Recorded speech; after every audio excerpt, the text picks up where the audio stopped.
भगवान जगन्नाथ। मैं वही हूं जो युगों युगों से पूरी नगरी में रथ पर सवार होकर चलता आ रहा हूं। पर आज मैं तुम्हें अपने रहस्य का वो सत्य बताने आया हूं जिसे केवल भाग्यशाली ही जान पाते हैं। लोग मुझे जगन्नाथ कहते हैं, पर क्या तुम जानते हो मैं कौन हूं?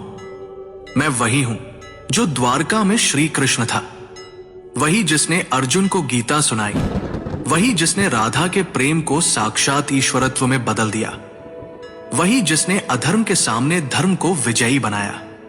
जब द्वारका का अंत हुआ, मेरा पार्थिव शरीर समुद्र में प्रवाहित कर दिया गया, पर मेरा हृदय, मेरा चेतन तत्व नष्ट नहीं हुआ। समुद्र में एक दिव्य काष्ठ पवित्र लकड़ी के रूप में प्रकट हुई और बहती हुई पुरी के तट पर आई। उसी समय राजा इंद्रद्युम्न ने मुझे स्वप्न में देखा। हे राजन, ये कोई साधारण लकड़ी नहीं, ये मेरा शरीर है, इससे मेरा विग्रह बनवाओ। राजा ने आदेश दिया। मूर्ति बनाने के लिए एक वृद्ध पुरुष प्रकट हुए। उन्होंने कहा, इन्हें गुप्त रूप से बनाऊंगा, कोई द्वार मत खोलना। वो कोई और नहीं, स्वयं विश्वकर्मा थे। जब मूर्तियां बन रही थी, रानी की चिंता बढ़ी। द्वार खुलवाया गया। मूर्तियां अधूरी थी। मेरे हाथ नहीं थे, मेरे चरण नहीं थे, पर तभी आकाशवाणी हुई, यही मेरा विराट रूप है, यही मेरा जगन्नाथ स्वरूप है, जहां मैं हर सीमा से परे हूं। जो मूर्ति नहीं, चेतना है, जो धर्म का रक्षक है। राजा ने मेरे उस दिव्य हृदय को मूर्ति में प्रतिष्ठित किया।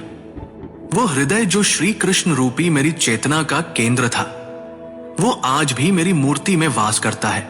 हर 12 से 19 वर्षों में जब मेरी मूर्तियां बदली जाती हैं, उस हृदय को गुप्त रूप से नव विग्रह में स्थापित किया जाता है।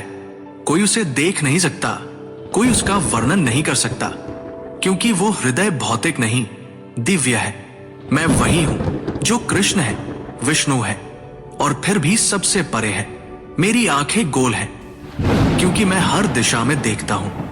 जब मैं अपने भाई बलभद्र और बहन सुभद्रा के साथ रथ पर सवार होता हूं, तो वो यात्रा कोई उत्सव नहीं, वो क्षण है जब मैं मंदिर से निकलकर भक्तों के हृदय तक पहुंचता हूं। जब तुम मुझे सच्चे हृदय से पुकारोगे, ओम नमो भगवते जगन्नाथाय, तो तुम पाओगे कि मैं तुमसे कभी दूर था ही नहीं।